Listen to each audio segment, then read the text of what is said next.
Peygamber sallallahu aleyhi ve sellem özün to'xtashgan hadisinde İmam Ahmad, İmam Muslim, İmam Macah iskere bu hadisinde adı özgelerde bunun ayta man salla ala cenazetin kim ölüge cenaze namazı kılsa falahu qiratun şu qirat savap bor degan qirat çakı.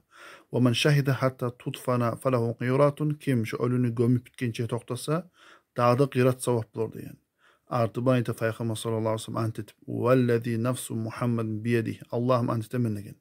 Al-qirat a'zamu min Uhudin hada degan. Bir qirat uludur şu Uhud tavdanına çakı degan. Uhud'dan uludur degan bir qirat. Uhud degan zat tavun attı. Uhud'da o internet yazılan köyde uzunluğu 7 kilometre, genliği 3 kilometre, büyüklüğü 300 metre.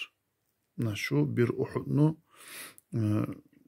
aytıla daha şulay razmerleri arbarda aytıp şonlarına uludur degan Peygamber sallallahu aleyhi ve sellem bir qirat.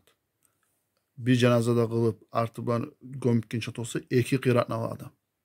Şunçakı ulu savabını veren Allahu Teala olay adamga oturgan yerinden turup şu cenaze namazı kılıp koysa.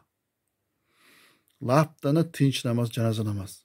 Başka namazda ruku enkeymeysen, başın cevara salmaysan, attaya okumaysan, bir rakat, 2 rakat da vermeysen, tüke üstü düşmeysen. Ele turan yerinden 4 kere Allahu Ekber deyip özünü okuyansa arba, şunu okusa, şu o savab veren Allahu Teala. Nege? Nege tuğrese Müslüman kardeşi, başka Müslüman kardeşinden şolay yaxşı yüreği olup, ahir yolunu şunu uzatıp, şolay yazıksınıp, Allah'tan geçmeyen tilep, şunu günahını geç karıda etip, şolay yazıksına kinge Allahu Teala, Müslüman adam şolay hak yüreği var kinge Allahu Teala, şolay kızlanmayı Allahu Teala savabını vere.